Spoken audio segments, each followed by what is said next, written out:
Bora lá. Pós-fácil. Todo mundo pode ir? Uhum. Pós-fácil. O imundo do mundo. Para Nádia Gottlieb e Zé Miguel Winnicke, fruto da matéria mais viva de nossos encontros. O fim do romance, o fim de uma paixão, o fim da literatura, o fim do próprio fim.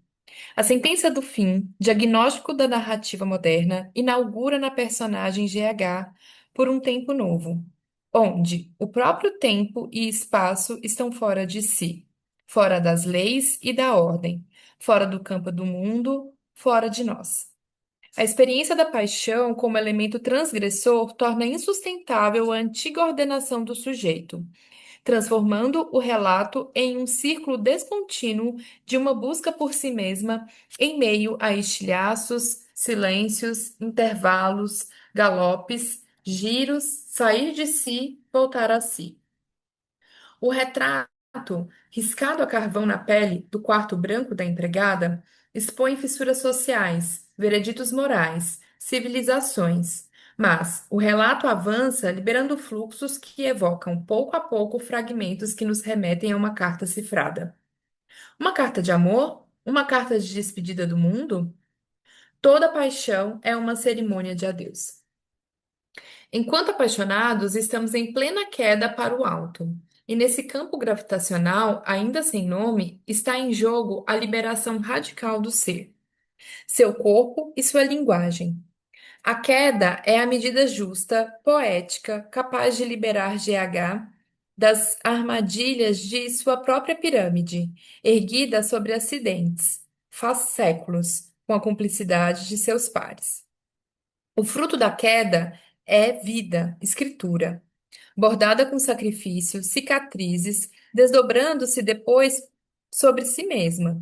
A escrita inaugura um equilíbrio reflexivo que caminha sobre a lâmina do mundo.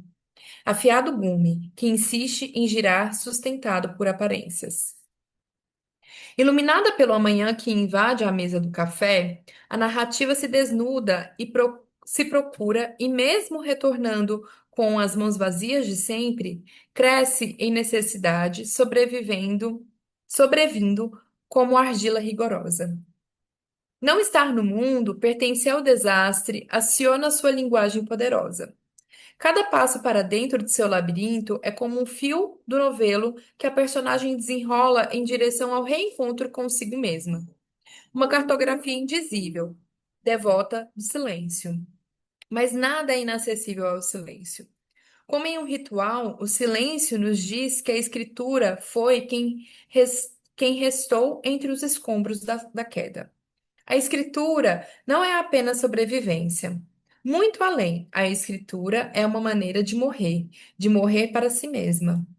E assim, renascida como uma metamorfose, GH se transforma em nós. Ou somos nós que nos transformamos em GH?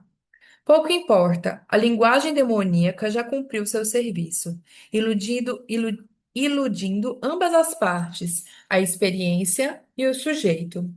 A vida se me é. GH torna-se uma aliada para aqueles que pertencem ao desastre. Todos nós que em algum momento de nossa vida nos desencontramos de nós mesmos ou de outro alguém, apenas nós, aqueles que se viram sem saída, amparando-se em construções que repentinamente desmoronam.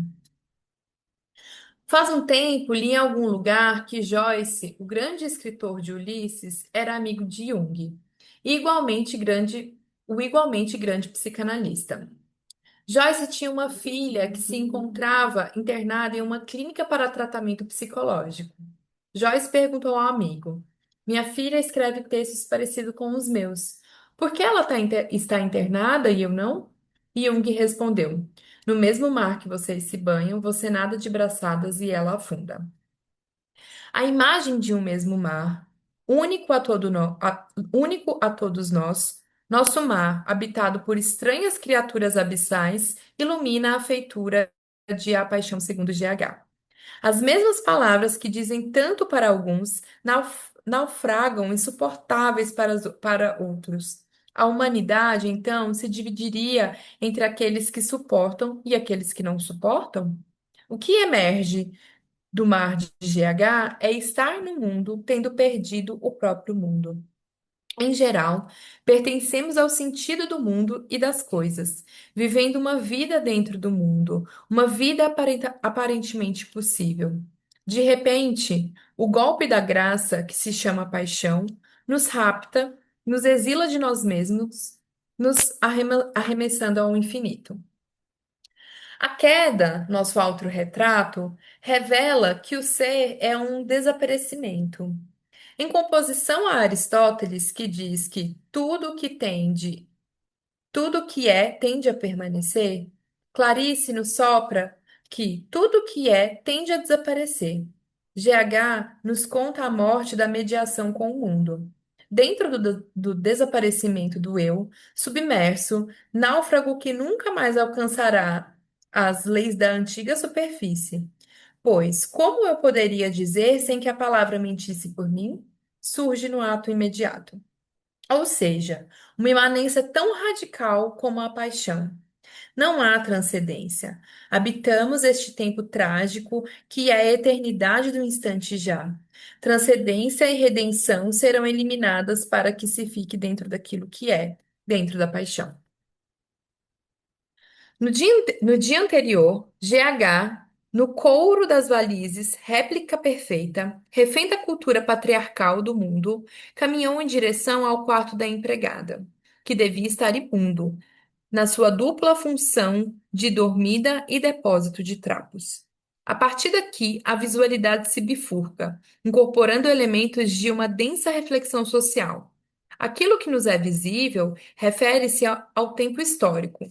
A arquitetura demarcando o contraste entre os ambientes meticulosamente decorados da sala de GH, em contraposição ao áspero vazio da área de serviço e do quarto da empregada, redesenhando a senzala nos dias de hoje, a contínua história da escravidão.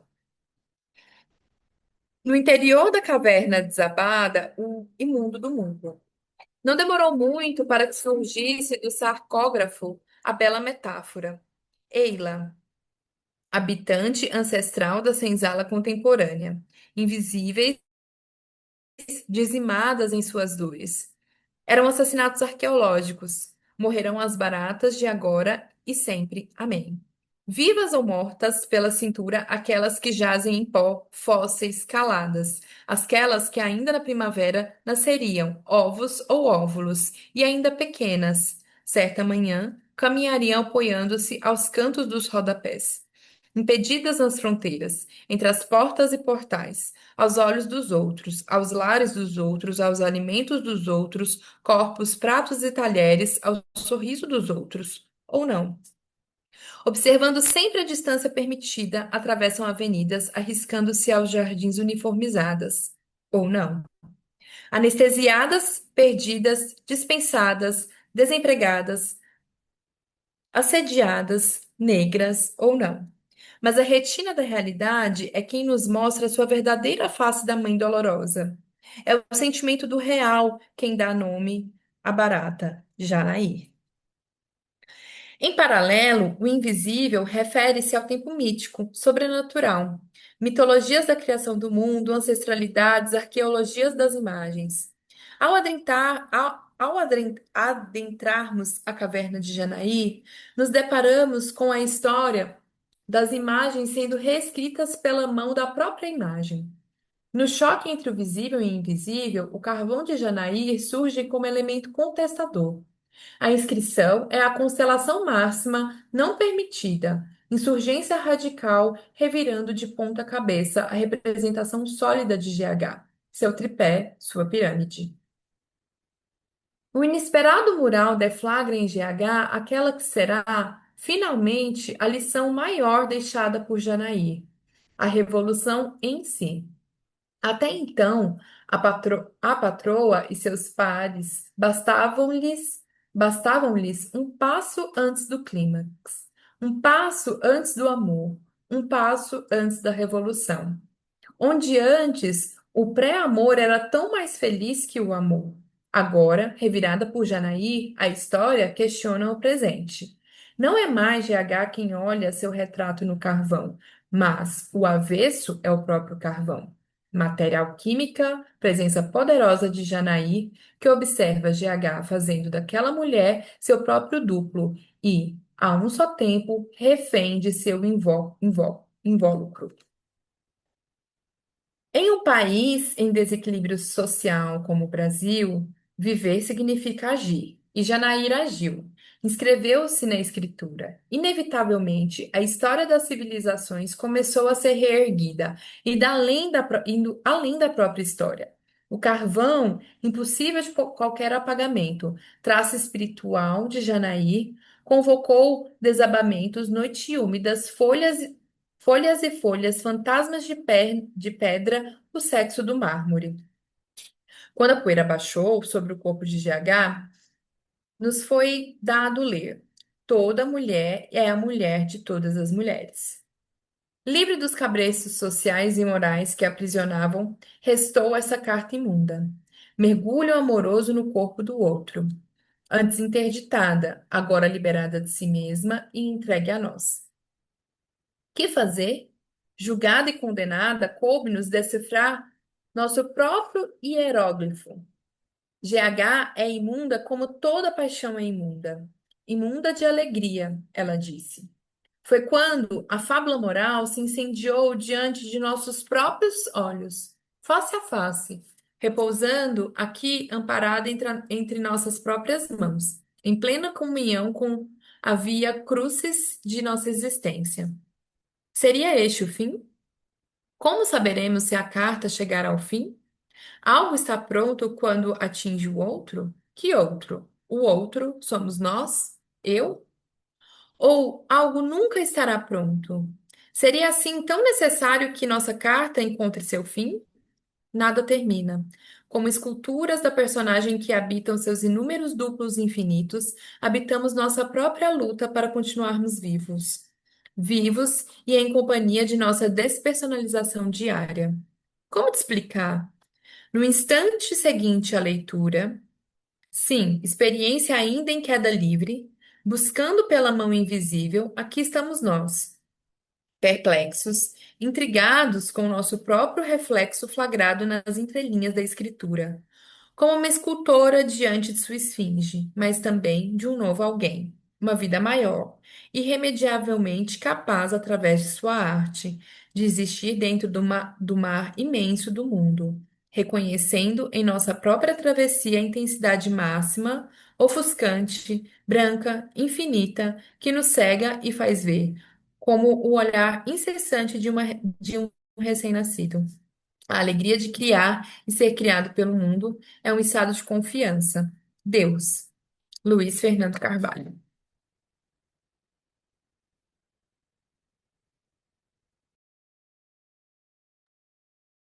Achei tão bonito quanto o livro. Lindo. Esse pulsaço é lindo. Não conheço o Luiz Fernando Carvalho. Vocês conhecem? Não, também.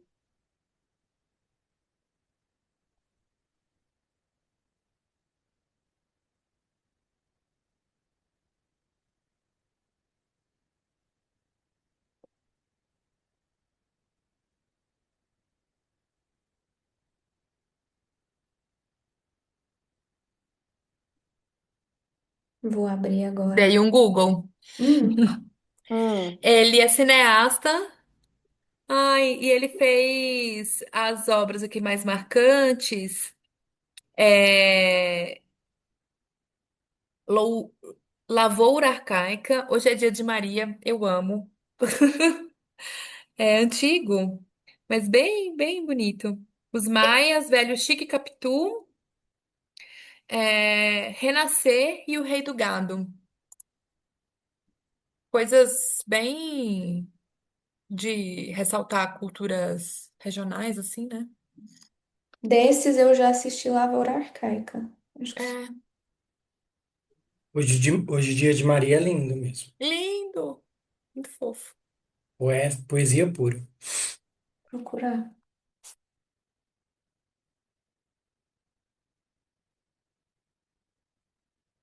Renascer é uma novela recente, não é?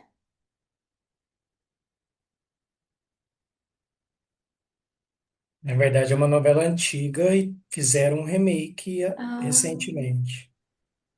Rei do Gado também não é uma novela? é. Mais antiga, né? Lembro que foi que Anos ficou. 90, eu acho que as duas. É, Velho Chico é mais novo. Tô noveleiro, gente. Aliás, eu era, né? Hoje as novelas estão muito chatas, mas as antigas eram maravilhosas. Aham. exatamente.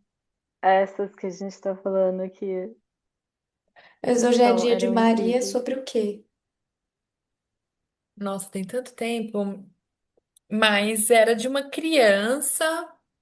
Tinha uma andança, assim, dela por umas coisas meio fantasiosas. Aí mistura, tipo, o que que é fantasia, mas era muito do universo dela, porque ela era bem caipirinha, assim, sabe? Aí era nessas andanças, assim, quem ia ali encontrando, ela ia fazendo vínculos, assim.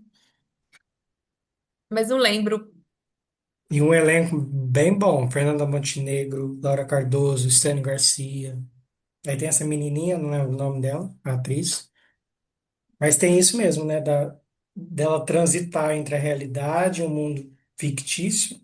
Mas é bem interessante, porque é esse mundo fictício que dá suporte para ela dar conta dessa realidade, né? Que ela, eu não sei, eu não lembro também se ela era órfã, né, Amanda?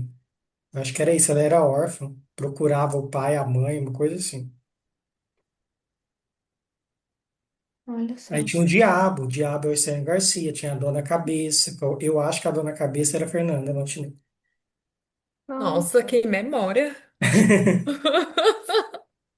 Eu gostava. Eu assisti na época que lançou mesmo, isso É, faz eu 20 também. anos atrás. Na Globo, né? Era tarde. Mas olha, eu não sabia quem é que era ele.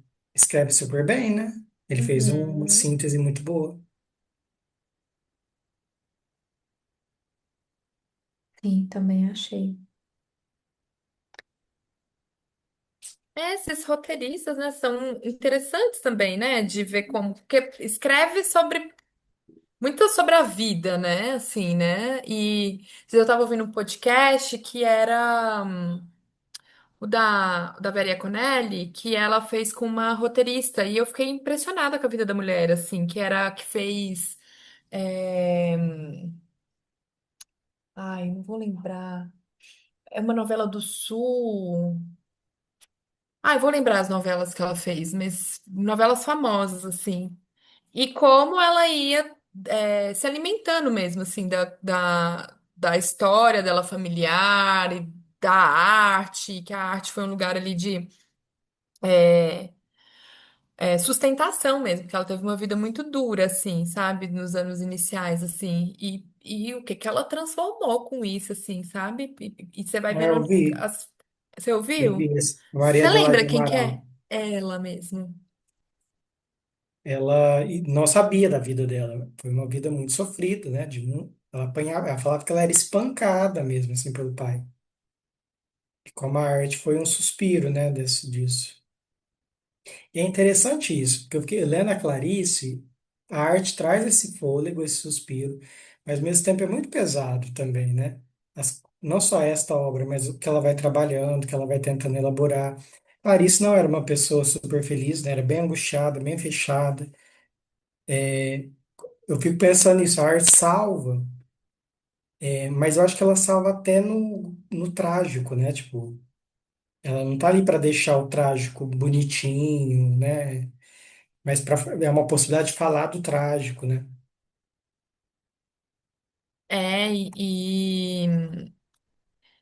Eu acompanhava um artista, assim, na clínica, e ele falava que a tristeza era o acalanto.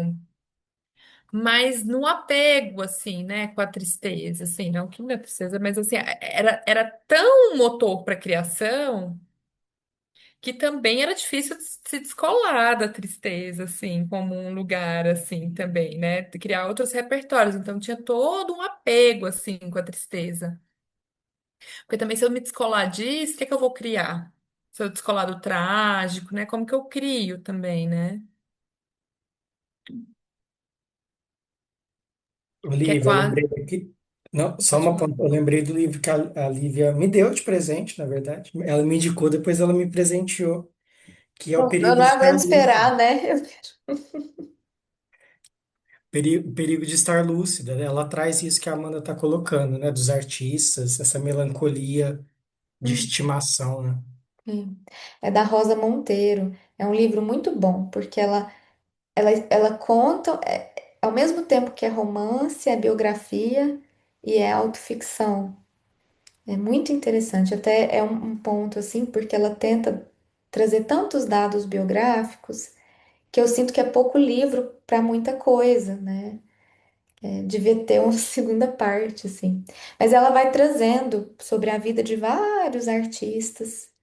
E aí a gente pode até pensar, a arte é mesmo sublimatória, porque teve um monte de artista que teve um fim muito trágico. A Sylvia Plath, por exemplo, né? Ela traz ela, mas também traz outras pessoas em que a arte, sim, talvez a gente pode compreender que foi um como é isso, né? Trouxe aí no texto sobre o Joyce, a filha dele.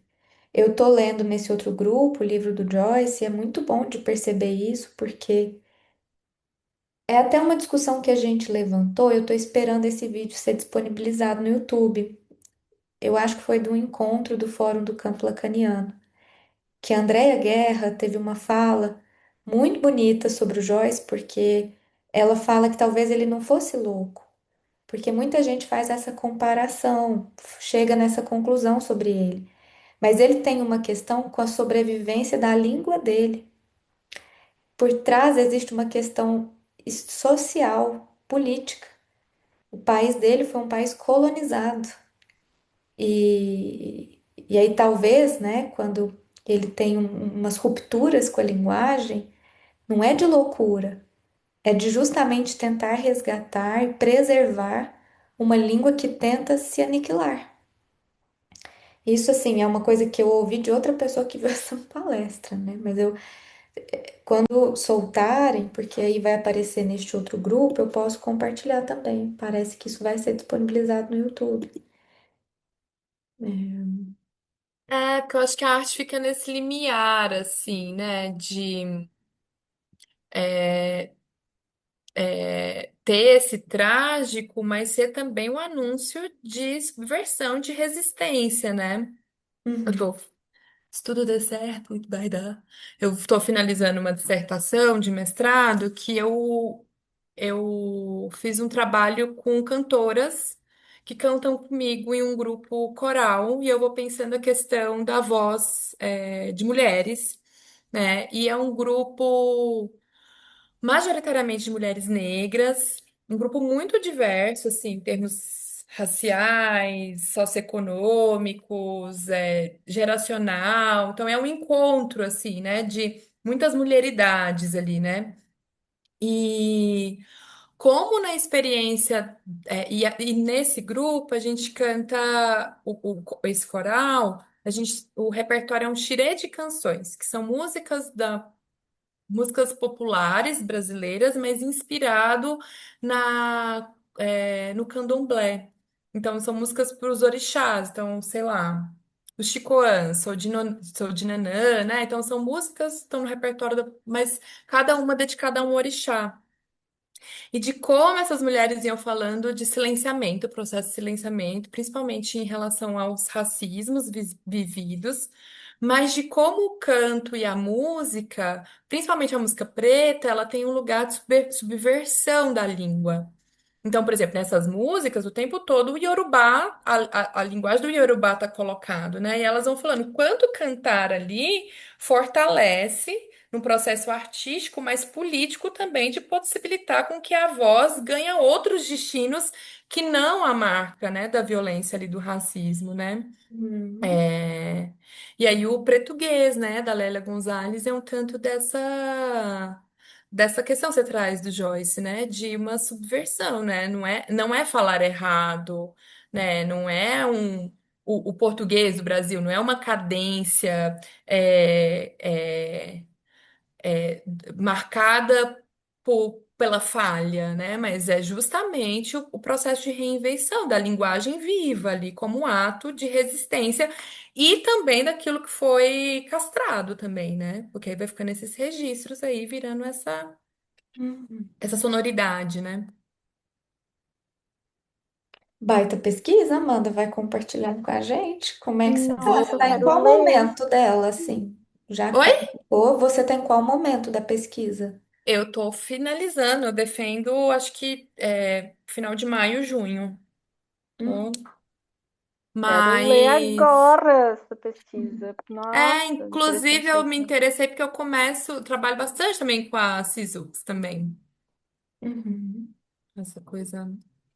Mas vou sim, compartilho quando for a defesa, quando o trabalho puder ser divulgado, que acho que tem tudo a ver, porque tem a ver com a linguagem, né, com a voz feminina, mas pelo canto, né? uhum. E como que você chegou na Sixu? Deixa eu pensar. Tem uma mulher que eu descobri, eu fui muito para musicologia, então foi onde eu fui achando mais referência. E aí eu achei muitas galeras do canto, pensa a questão da voz feminina. Na musicologia tem uma autora que se chama Adriana Cavareiro, que ela faz um estudo vozes plurais, a filosofia da voz feminina, e ela discute, tipo, mito da sereia, as musas, poesia épica, e vai caindo na psicanálise. E aí, quando ela vai para psicanálise, ela também dialoga com a Sizux e a Júlia Kristeva. Hum, Aí foi um pouco dessa ramificação. Aí eu vi que tinha tradução, né, da Sizux e fui me aproximando, assim. uhum, Mas foi nesse caminho. E ela fala, né, de uma língua, a Sizux, né? Ela fala de uma língua estrangeira, que ela fala da língua colonizada, ela não se apropriar tanto, que é o francês, mas que o canto para ela, porque o canto é antes do significante, né? É a sonoridade da voz, né? Da língua materna, a língua leite é a voz da mãe, que é em alemão. Aí ela fala que a língua dela tá nessa estrangeiridade, né? Desses dois registros. Aquele marcado pela regra, pela imposição, pela regra semântica, que é o francês, onde ela escreve, onde ela foi alfabetizada, mas, né, a sonoridade, o afeto, a língua materna, assim, né? É o canto, né? A voz cantada que é antes da significação, mas que produz a relação é o alemão. E uhum, muita gente que mora fora fala muito disso, né? A língua que fala ali no cotidiano, mas na hora que precisa falar de sentimento, aprofundar em sentimento, precisa de falar na análise em português, uhum, né? Acho que tem muito disso.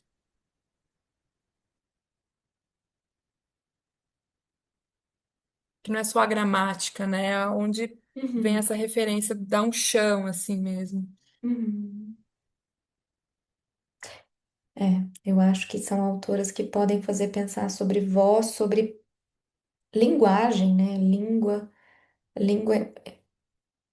que é um pouco diferente. A gente falou isso um pouco no último encontro. Elas propõem uma literatura diferente daquela que a gente está acostumado, que seria aquela literatura que busca uma apropriação de sentido. Eu sinto que essas autoras que a gente escolheu, elas vão para outro lado, que é mais da ruptura. Você fala, Amanda, me fica muito isso na minha cabeça, de cisão, né? Que você vai falar sixu, eu não sei qual que é a pronúncia, mas você fala sisux. Aí me vem a palavra cisão, né? E que é disso mesmo, né? Que elas estão, que ela fala, assim. É, mas acho que a gente pode começar. O que que vocês acham? Apesar de ter 20 minutinhos aí, porque seria bom. Vocês já abriram o texto? Vai continuar, Amanda?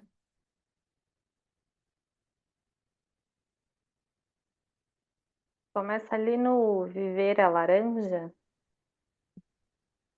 é isso? Eu entendi que sim, né? Acho que Tem nada antes aqui. Eu tô no é, PDF. É isso mesmo. também, é isso. Então vamos lá. Viver a laranja. E há aquelas de quem não quero falar, de quem não quero me afastar falando. Não quero falar com palavras que se afastam das coisas, cujo som dos passos cobrem o pulsar das coisas, nem com palavras que caem sobre as coisas e neutralizam seus tremores, e os desafinam e ensurdecem. Temo a queda das palavras em suas vozes. Eu consigo amar uma voz. Sou uma mulher, o amor da voz. Nada é mais poderoso do que o toque íntimo de uma voz velada, profunda, mas reservada, vindo despertar o meu sangue. O primeiro raio de uma voz que me vem ao encontro do coração recém-nascido. Meu coração pertence à voz esculpida na escuridão brilhante, uma proximidade infinitamente terna e reservada. Há aquelas de quem não posso falar exatamente com palavras que saem ruidosas. Por amor à infinita delicadeza de suas vozes, por respeito à delicadeza da proximidade, aquelas donas de uma fala tão profunda e intensa, cujas vozes passam um discurso profundo e intenso, cujas vozes passam suavemente por trás das coisas e as elevam e as banham suavemente.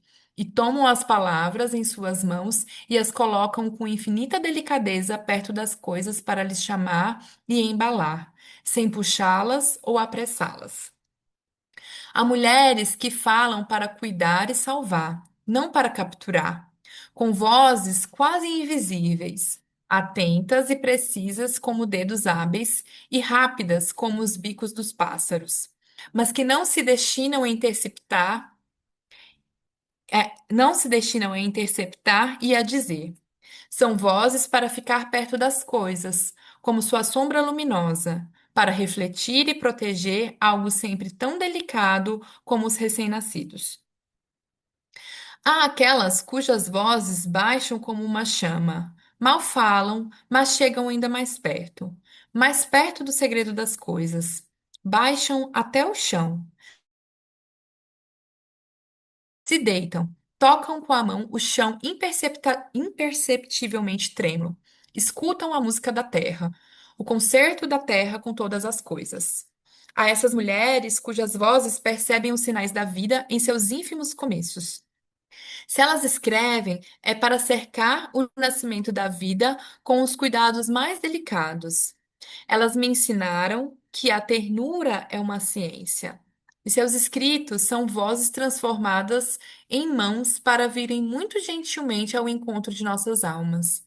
Quando procuramos, sentimos a necessidade de procurar o que nosso ser tem de mais secreto, porque uma voz de mulher despertou o nosso coração. Despertou nosso coração. A voz de uma mulher veio até mim de muito longe, como a voz da cidade natal.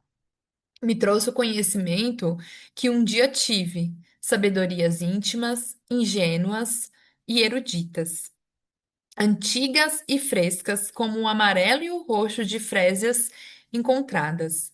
Esta voz me era desconhecida. Ela me veio até mim no dia 12 de outubro de 1978. Essa voz não estava me procurando, não escrevia para ninguém, nem para todos, nem para a escrita, em uma língua estrangeira que eu não falo, mas que meu coração a entende, e suas palavras silenciosas em todas as veias da minha vida foram traduzidas em sangue louco, em sangue alegria. Uma escrita veio com passos de anjo, quando eu estava tão longe de mim mesma, sozinha no fim do meu no meu ser finito. Eu incorporava aquele ser da escrita Se lamentava por estar tão sozinho, que enviava cartas sem destinatários, cada vez mais tristes. Vaguei por 10 anos no deserto dos livros sem encontrar uma resposta. Cartas cada vez mais curtas. Mas onde estão as amigas? Cada vez mais proibidas. Onde está a poesia? A verdade? Mensagens quase ilegíveis, cheias de medo e sem assunto. Dúvida, frio, cegueira? Eu tinha medo de que ela enlouquecesse. Eu não ousava mais me escutar. Tinha medo de que ela se acusasse de ser o eco de minha loucura. Eu mesma, ao descobri-la tão absolutamente não moderna, não adequada, não reciclada, tão desesperadamente determinada a pedir o impossível, a desejar, nestes nossos dias decisivos, a chegada de jovens cânticos tão desinteressados, ricos e abertos, tão vastos e indefesos como nos tempos dos hinos. Mas eles não vêm mais aos nossos países, onde todas as línguas encolheram. Não há mais uma alma habitável por sua grandeza. Eu me sentia culpada de viver a escrita ao lado da realidade, ocupada em procurar escritas da mesma idade, de origem humana, com quem aprender a convocar as línguas nas quais as palavras ainda vivem, perto das coisas e ouvi-las respirar. Culpada de ingenuidade, de orgulho, minha escrita, culpada de inocência. Eu, a única responsável por todos estes males, e às vezes eu a julgava, às vezes me condenava, absolvia, justificava. E assim, me atacar, me defender, atacá-la. E às vezes me criticar por ter uma escrita religiosa. Uma escrita com as mãos cintilantes na escuridão, quando eu não ousava mais me ajudar. Minha escrita tão distante na solidão pura, tão perto do riacho ressecado de Querite. Nem chuva, nem orvalho veio incessantemente me pedir perdão. Eu a perdoava, eu pedia perdão, nem alimento, nem corvos. Eu não falava mais, eu temia minha voz, eu temia a voz dos pássaros e todos os chamados que me olham de fora. E não há fora, apenas o nada e se apaga. Uma escrita me encontrou quando eu não conseguia me encontrar. Mais do que uma escrita, a grande escrita, a escrita antiga, a escrita terrestre, vegetal, da época em que a terra era a mãe soberana, a boa professora, e nós crescíamos em suas escolas, em seu ventre. Desculpa. Ela me deu vontade de não querer fugir da pergunta que enchia minha garganta de silêncio seco, de silêncio inerte e surdo. Quando eu estava perdida até para mim mesma e minha alma estava tão distante, em um recuo tão sinceramente desesperado, que até a música não alcançava os líder. Falhavam, quase não havia. Eu leio as notas? Eu acho que faz sentido, porque ela vai estar fazendo uma brincadeira aí, né? Tem. Com Ah, vai ter uma escrita polissêmica. tá bom. Eu vou ali.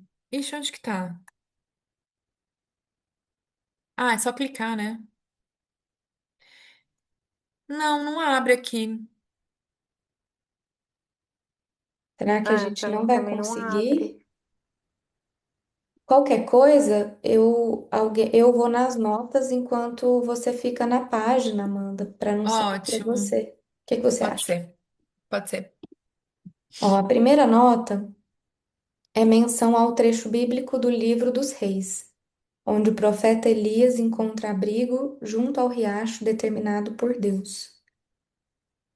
Vocês podem dizer a palavra da segunda nota? É o líder.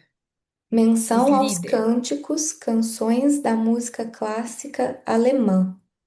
Aí aqui ela está trazendo a língua materna. E a palavra da Ah, nota 3? esse não chegou. Ah, tá. Então, aqui, ó. Ela. Voltar um pouquinho aqui. Quando eu estava perdida até para mim mesma. E minha alma estava tão distante em um recuo tão sinceramente desesperado que até a música não a alcançava. Os líder falhavam. Quase não havia ar. A música parecia os motetos. Aí tem uma nota. Peças vocais do repertório clássico com ou sem acompanhamento instrumental. A música parecia os motetos, amarelavam, a música tinha passado e não voltava e não voltava. A música estava morta. Até Mozart estava mudo. E o nome de Mozart já não mais arrancava a lágrima das pedras, pois a música é uma crença. E não havia crença no exílio de uma fatalidade tão indescritível onde sobrava quase nenhum ar para uma alma sem escopo, sem memória, sem paciência, não maior que uma lágrima. O que restou de uma mulher que eu amava ser era a última lágrima. Essa lágrima que eu havia dado em resposta à questão da graça. Aquela contra a qual eu havia apontado o centro da minha escrita. O que você tem em comum com as mulheres? Sendo que sua mão não sabe mais como encontrar uma laranja próxima paciente e realizável em repouso na taça? Muda, fugi da laranja. Minha escrita fugia da voz secreta da laranja. Eu me distanciei da vergonha de não poder receber a bênção da fruta, se dando pacificamente porque minha mão estava muito só. E era tal solidão que minha mão já não tinha mais a força para acreditar na laranja. Eu não tinha em comum comigo mesma nada mais que vergonha e desânimo. Minha mão não tinha mais o bom conhecer, a bondade da laranja, a plenitude da fruta. Minha escrita estava separada da laranja. Eu não escrevia a laranja, não ia até ela, não a chamava, não levava seu suco aos meus lábios. De muito longe, de fora da minha história, uma voz veio recolher a última lágrima, para salvar a laranja. Ela pôs a palavra no meu ouvido, e era quase a ninfa da laranja que acordou no meu peito e saiu da bacia do meu coração. Algumas vozes têm esse poder, eu sempre tive certeza. Ela recolocou a laranja nas mãos desertadas de minha escrita, e com seu sotaque alaranjado, esfregou os olhos da minha escrita, que estavam áridos e cobertos com uma mancha. Tem uma nota. Mancha.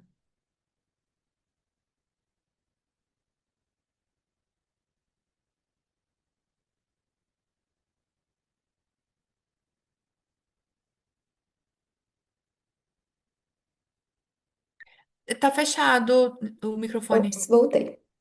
Conotação médica da palavra taille, que normalmente é fronha. Ah. Que estavam áridos e cobertos com uma mancha branca de papel. E foi como uma infância que voltava correndo para pegar a laranja viva e imediatamente celebrá-la.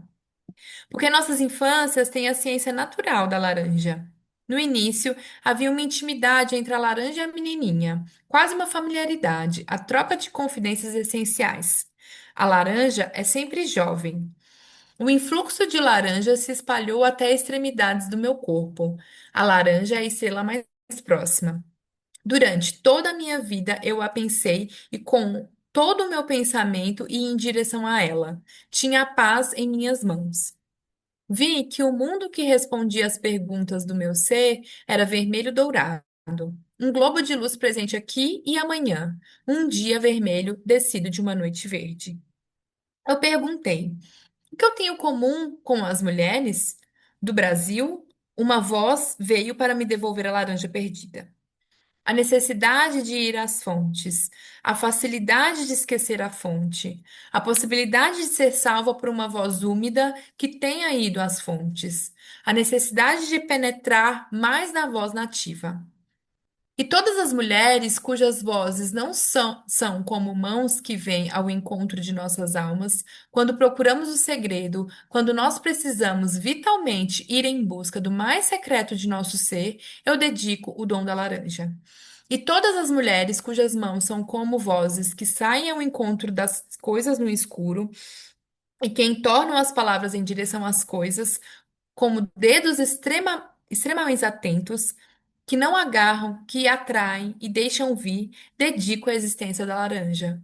como ela me foi dada por uma mulher, de acordo com o primeiro e infinito pertencimento da coisa, que contém ar e terra, incluindo todas as relações de sentido que toda laranja mantém viva e faz circular, com vida, morte, mulheres, formas, volumes, movimento, matéria, os caminhos da metamorfose, os elos invisíveis entre os frutos e os corpos, o destino dos perfumes, a teoria das catástrofes, todos os pensamentos que uma mulher pode alimentar a partir de uma determinada laranja, incluindo seus nomes, o nome mudo sobre a minha folha quase branca, também o nome que lhe é tão próprio quanto o nome de Deus para Deus, seu sobrenome e seu nome de solteira, e o nome singular, o único destacado do ar verde escuro, no qual a voz de Clarice foi colher uma laranja entre todas as laranjas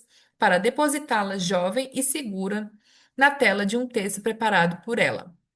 Ela a chamou de laranja. Era quase uma menina, era uma laranja reencontrada. Através da pele fina da palavra, senti que ela era sanguínea, por meio de uma fina vibração na tela.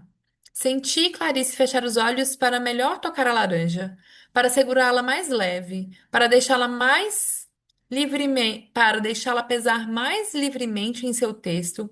Ela notava com os olhos fechados para ouvir melhor o canto secreto da laranja. Toda laranja é nativa, e todas as mulheres para as quais há necessidade de refletir o fruto é uma missão de vida. Eu dedico os suculentos frutos da meditação. Assim, a todas as mulheres, então, meus ouvidos de meditação, meus ouvidos de espeleólogo. Quem ouvem crescer a poesia quando ela ainda é subterrânea, mas que luta lentamente dentro do peito para ser conduzida à encantação lá fora. Desfruta e sofre ser apenas a respiração da matéria. A todas as minhas amigas, para quem amar o momento é uma necessidade, salvar o momento é uma coisa tão difícil e nunca temos o tempo necessário, o tempo lento e sanguíneo, que é a condição deste amor, o tempo pensativo e silencioso que tem a coragem de se deixar durar. Dedico estes três dons: a lentidão, que é a essência da ternura, um cálice de maracujás, cuja polpa apresenta em seu íntimo feixes comparáveis ao estilos poéticos, e a palavra espelhaion, que é em si um frasco cheio de vozes, um ouvido encantado, um instrumento de música contínua, uma espécie de laranja aberta sem fundo. A laranja é um instante. Não esquecer a laranja é uma coisa. Recordar a laranja é outra. Encontrá-la é outra.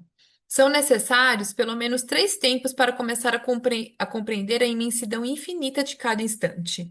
Há 3 dias vivos ao redor de uma laranja. Estou apenas começando a medir sua importância, seu alcance. Durante 3 dias, 3 finas noites fluem. 3 pingos de dias um pestanejar após cada clarão vermelho. Seu brilho. O começo do instante dura 72 horas que não acontecem perto da laranja. 72 páginas do Diário dos Mortais que eu não li, que eu não recebi. O instante respira, aprofunda-se, vai e vem, aproxima-se, espera, sem parar. Não se divide. Um mês tem a duração de um ano para uma viajante de 9 anos. 3 relances em torno de uma laranja. Daqui até ao Brasil, passando pela Fontes na L'argélia. Tá fechado. Corruptela da autora para Laranja mais Argélia. Tá. A fruta brilha no tempo sem horas. O suco do tempo flui conforme a necessidade. Vivo mergulhada na hora, sem preocupações, sem pressentimentos, sem medo. Eu trabalho, eu aprendo a nadar no subsolo, eu estudo, eu tenho aulas de laranja. O telefone toca. Naquele momento, eu passava um tempo no interior do Oriente, bem longe da casca do mundo. Para ser honesta, mais perto do centro, bem ao lado de um ninho de poemas cujo zumbido louco eu já escutava. A laranja é um começo. A partir da laranja, todas as viagens são possíveis. Todas as vozes que passam por ela são justas. Quando o telefone tocou, eu estava viva num instante. Eu tinha laranja em todos os lugares. A luz calma espartilhando laranja na frente das minhas janelas era a minha alegria filosófica. Eu estava úmida, a pele jovem, doce, sob os eternos primeiros raios da fruta. A hora permanecia quieta, eu a segurava numa eterna e terna excitação. Respiração, concentrada, descida contínua ao redor do ninho. Foi quando foi que vivi, longe de carros, caminhões, canhões, perto da origem, sob altas sombras amarelas, onde vivi, no primeiro jardim, rodeada de ternos, bosque, quan- ternos de vozes. Quando o telefone se precipitou, quando eu não tinha medo de não estar assustada, desconfiada, enfurecida, longe dos castelos, dos tanques, dos assassinos, armada somente com ternura. O telefone tocou. Na minha miopia sagrada, eu o vi como ele realmente é. Quando ele dispara, coberto com armas brancas, escudo, capacete, a malha metálica da armadura, de uma única cor cinza, barulhento como uma pequena águia. Sair da luz do estante para entrar na cor cinza é um exercício violento, estranho, sem arte, uma obrigação sem manual de instruções. Tem que ser feito. É uma questão de escorregar entre dois esquecimentos, ou saltar de uma memória para outra. E as fronteiras são enevoadas. Eu mudava de meio. É preciso mudar a estratégia com sangue. O telefone gritava. Com uma mão o agarrei. Passei minha mão pela janela, coloquei-o no pescoço, não esqueci. Reconheci que o telefone também é um ser vivo e mudei de época. Na outra mão, eu segurava a laranja um pouco mais, apenas pela palavra. Fora de seu elemento, toda laranja se altera, encolhe, perde suas virtudes próprias, seu poder de atração, de encontro. Deixo a laranja por conta própria, em seu próprio clima. Com a palavra em mãos, começa a descida. É então que descubro até onde o amor original me levou. Em que região de ventos descontrolados. A palavra é um balão, a descida obedece à sua natureza paradoxal. E em todo o peso do telefone, toda a gravidade do ferro revestido, não pode fazer nada contra o poder de sua leveza. Flutuamos. A tempestade do mundo estava soando. Tive que deixar a laranja para depois voltar. A partir do momento em que saí, contei 72 horas. À noite, levei o telefone até o nível da minha ordinária orelha direita. No mesmo instante, a laranja e a janela desapareceram. Restam apenas uma viajante desorientada no escritório. Nós, as amantes das origens, não temos medo de retornar. Há uma memória em nosso esquecimento. O telefone chorava. Era a angústia de Renata. E o Irã? Uma coisa é não esquecer a laranja, outra coisa é escapar da laranja, mas outra coisa ainda é não esquecer o Irã. E o Irã? O que você estava fazendo? Eu descobri a coisa. Enquanto o Oriente apodrecia, milhões de laranjas de véu pisoteadas, jogadas em prisões totalmente modernas. Eu estava na Escola das Nascentes, no interior do Brasil. Uma mulher me ensinava a lentidão. E o Irã, você já esqueceu? Há um tempo para ouvir as vibrações que as coisas produzem ao se desligarem imperceptivelmente do nada, ao qual nossas cegueiras relega. Há um tempo para deixar as coisas lutarem com indiferença, darem-se para serem ouvidas. Há um tempo para se render ao chamado desesperado de um Irã. Um não ressoa sem o outro. Você estava cantando? Culpada, inocente, absolvida. Eu continuava. Livremente. Eu sofria feliz, seguindo as pegadas de uma mulher de olhar atlético. Clarice. Amanda, eu acho que Ah, não vai ter pausa. não? Tá. Parece que não, assim, não tão perto. Parece que mesmo, não mesmo, né? Ela tem um. Pode falar, Camila. Não, só sugeri da gente terminar essa página que parece que ela finaliza com um ponto final aí nesse último parágrafo, porque as outras estavam continuando, né? E aproveitar essa pausinha aí dessa, para Hum, não cortar. Tá. Que página que é? Eu fui descendo aqui. 13. Então, eu vou começar esse parágrafo, tá? Culpada, inocente, absolvida. Eu continuava. Livremente eu sofria feliz, seguindo as pegadas de uma mulher de olhar atlético. Uma mulher capaz de deixar a verdade dos seres emergir em liberdade. Cada verdade singular à sua maneira, segundo sua própria medida e ritmo. Uma mulher com olhos suficientemente fortes, espirituais, para não extinguir a outra. Uma mulher com um estilo de escrita corajoso o suficiente para ousar avançar, em um movimento assustador de atacar todo o seu ser, até a verdade da escrita, que é uma verdade, que é uma verdadeira loucura. A loucura da verdade, a paixão de se aproximar da origem dos seres sobre o risco de se distanciar da história.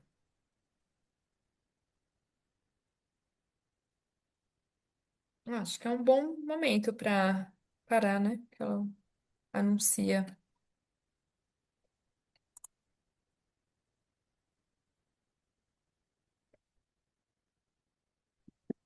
Livro da Li, eu não lembro se foi você que tinha comentado que ela leu um livro da Clarice e aí veio essa escrita desse livro, A Hora de Clarice Fala dessa laranja. A gente falou disso? Como que era esse livro? É um dia você me perguntou do que seria essa laranja.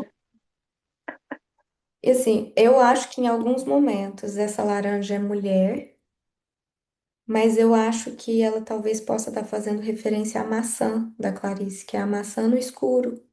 Hum, E aí talvez ela estivesse acrescentando a leitura dela à leitura da Clarice, né? Trazendo algo dela, assim. Mas esse último parágrafo, Nossa, gente, achei tão bonito. Ela tem umas frases assim de efeito que me impacta muito. Eu fui anotando algumas coisas. O ouvido encantado, palavras que se afastam das coisas, cuidar e salvar, não capturar. A ternura é uma ciência. E aí uma que pra mim assim achei linda. Uma escrita me encontrou onde eu não conseguia me encontrar, quando eu não conseguia me encontrar. E é curioso pensar, né? Porque eu acho que o encontro delas não foi um encontro de carne e osso, né? Foi um encontro literário mesmo, de ela encontrou o livro. E outra coisa que eu pensei é que ela tem essa identificação com a Clarice. E aí eu fiquei pensando, é uma cultura diferente, uma língua diferente, um idioma diferente. Então não é a, a mesma língua que faz a aproximação. É uma outra coisa, o que será? Do mesmo jeito que eu acho que pessoas que falam o mesmo idioma podem estar muito distantes, né? De algum modo, assim, afetivamente. Duas pessoas que estão tão longe geograficamente e até de espaço-tempo, né? Porque uma, né, tá no tempo, pode se aproximar tanto, né? Porque elas estão muito próximas, mesmo tratando de línguas tão diferentes, né? Enfim. Mas e vocês? O que que vocês ficaram pensando aí? Eu fiquei com das frases, realmente, eu não tinha lido ela a primeira vez. Realmente fico com essas frases, né? Tanto que eu fui grifando mais frases do que textos longos aqui que ela foi escrevendo. Eu gostei muito de pensar a ternura como ciência, e ela traz novamente algumas vezes sobre a ternura, né?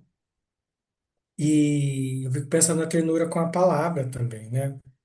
Você ser terno com a palavra, com as palavras. E, e aí também lendo ela pela primeira vez, a hora que começou a laranja, eu falei, antes era barata, agora vai ser a laranja, né? Mas eu acho que é isso, eu fiquei pensando assim, se ela está retomando um certo estilo literário que toma a coisa como quase como uma musa da escrita, né? A barata movimentou toda a escrita da Clarice ali, né? Eu acho que falou no pós-fácil algo da criação, né? Aquilo ali partiu para a criação, para várias metamorfoses da barata. E agora com a laranja, né? Ela toma aquilo, é um objeto, é uma coisa, só que aí parece que a laranja, se para alguns é só uma fruta ou só uma coisa, a laranja, ela vai esfiando aquilo ali, vai tirando palavra, né? Tipo, lembrei daquela música da Adriana Calcanhoto, A Fábrica do Poema, que é tirar como que é? Tirar leite das britas, né? Parece que é isso, a laranja ela tá ali, e você vai tirando o máximo que você puder assim desse objeto, né? A laranja ela vai virando várias outras coisas, é uma metonímia que você for pensar, no sentido literário mesmo, né? A laranja só vai se deslocando, só se deslocando, para ela falar de várias outras coisas. Eu fiquei pensando isso, essa aproximação. Isso me lembra a mosca do Rá. Não sei se é, né, assim que fala. Mas eu estava lendo o escrever dela e tem tanta coisa ali, né, assim, de tudo que a gente está falando aqui hoje, que eu fui escutando, que foi me remetendo. E para ela tem a mosca, né? Ela tem esse mesmo fluxo de pensamento, assim, né, sobre a mosca, assim. Eu lembrei do ovo da Clarice também, aquele ovo daquela galinha. O que que aquilo virou, né? Virou quase que um dos textos mais assim enigmáticos para mim da Clarice. Ela mesma fala disso, assim. É uma questão existencial. Isso porque ela olhou para o ovo, né? Uma coisa da rotina, né? Uma coisa assim que pode passar despercebida. Acho que é isso. E não passa, né? Na verdade, isso é evidenciado, é colocado em primeiro plano. Mas eu gostei também das junções aí das palavras, né? Largélia. Acho que foi Largélia, né? E, e penso que essa coisa do olhar ali por essas coisas comuns, né, que estão ali presentes mesmo, né, que eu acho que é justamente quando ela fala a ternura da ciência, né, é como a produção de conhecimento pode ser, e principalmente pensar epistemologia feminista, acho que a escrita feminina, né, não ser necessariamente de mulheres, mas é um tipo de relação mais encarnada, né? De uma produção de conhecimento mais encarnado, que não esteja nessa coisa de um pensamento abstrato, de um deslocamento, né? E de como a escrita, a questão das mulheres, ela tá na narrativa mesmo, né? De contar coisas comuns, né? De poder dizer da vida, de poder dizer de si mesma, né? Coisa que em outro registro patriarcal é não, né? Cada vez mais deslocado, né? O pensamento racional, pensar essa coisa que está deslocada do corpo, né? E é como esgarçar um objeto é trazer para perto aquilo que está localizado, situado, né? Encarnado mesmo, né? Numa relação. Num recorte histórico, Amanda, isso eu Uhum. peguei numa biografia da Ana Cristina César, que ela tá falando da literatura feminina. Ela problematiza isso, né? Ela tá perguntando o que que é uma escrita feminina, justamente não reduzindo isso a um sexo, né? Mas a uma posição, um jeito de lidar com a linguagem. Mas ela faz também um recorte. Antes da mulher poder escrever em lugares públicos e acadêmicos, ela escrevia cartas. Foi o primeiro jeito, né, que as mulheres encontraram de se relacionar com essa coisa da escrita. E aí a carta tem toda uma questão mais íntima mesmo, né, Que mais, bonito. né, delicada, enfim. Mas eu vou ler Ah, o que o Elielton escreveu, porque eu achei legal. E acho que é um bom jeito de finalizar também. Ele colocou tem um conto da Clarice chamado Relatório da Coisa. Ela usa um nome comum, o nome de um relógio, e meio que mistifica esse nome para falar de várias coisas. Tem essa mesma pegada. Ela está falando de laranja e o que mais? Então, seguimos semana que vem. Vou deixar a página lá no grupo. Até logo. Tchau, tchau. tchau, gente. Obrigada.